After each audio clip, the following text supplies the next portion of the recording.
I've been teaching classes for like, let's say around 20 years, and quite a lot of classes for quite a lot of people. And I do a ton of community classes. And I know that not all herbalists do that. Some herbalists, mostly teach people who want to be herbalists. And I teach, at libraries, and I teach master gardener groups, and I've taught homeschool groups, and I still persist in doing that, rather than be like, oh, I want to be, quote unquote, more serious and just teach people who want to learn about herbalism. And the diversity of people that come and the knowledge that they have changes with every class. And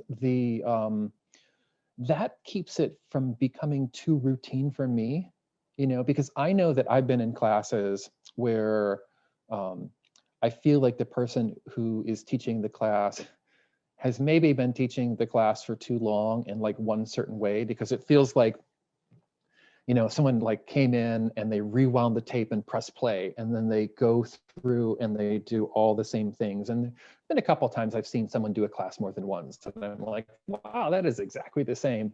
It's not like something's going to radically change every time you do the class, because I'm sure that if anyone came to a class of mine and then came to the same class, a year later, they'd be like, a lot of that is the same. But what I try to do is change up the order and use the class questions and discussions to sort of like change things around. And that keeps the class fresh for the students. And it also keeps it fresh for me, so I don't get like into a routine with it. Because I don't want to get bored, teaching. I want this to stay as engaging and interesting for me too. And the easiest way for that to happen is to like allow room for discussion, or maybe what's facilitated discussion. So the classes aren't like everyone just, we're going to have a roundtable discussion and everyone talks as much as anyone else. Sometimes I think about myself as like, depending on the class, like the ringleader of a circus is like, okay, I got that question here, I got to field that. That's going, way off in the other direction of where I was headed. So I need to reel it around. And that's a teaching skill, I think, too. If you people have been in classes, they've probably been in a class, and this has happened to everyone who teaches, where like the class got away from the teacher, right? Like the conversation, someone asks a question, and then the people asking the questions are all talking between themselves. And it's a skill to like work out how to reel that back in. And there's some pretty easy ways to do that. And one of them is to be like, to just say like ahead of time, like, hey, I want there to be questions. I'll do my best to answer them. And if I'm not able to, sometimes I'm thinking about like, I've got something I want to get out, or I'm thinking about time considerations. I'll just say, hey, that's a great question. Maybe we can talk about it after class. You can email me, but right now we got to get back onto this. And what I found is that sort of like prefacing that ahead of time when I'm sort of going over how the class is going to work at the beginning of class means that when I do it during class to sort of like reel the class back in and get back in the direction I want to go, no one feels like, oh, wait, how come they shut down my question? They're like, oh, okay, yeah, they said they might do that.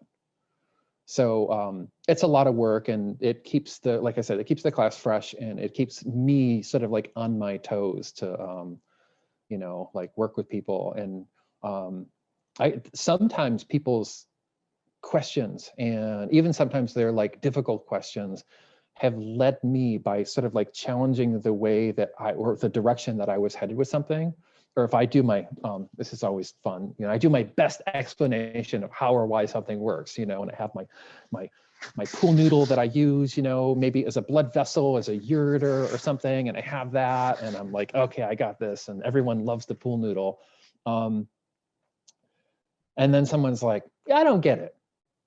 And then, it's like, okay, I have to change the way I think about this and think of some new thing to say or some new thing to do. And, hopefully, occasionally, hopefully more than rarely, it makes me be like, oh, something that made sense to me doesn't make sense to everyone. And I think of some new explanation, or some new story or some new, sometimes joke, to tell, to get someone to understand the concept. And that keeps me on my toes. It keeps things from becoming too routine. And over time, it helps the classes and the teaching sort of like evolve and stay fresh, rather than like, again, rewind the tape and play, rewind the tape and play, rewind the tape and play.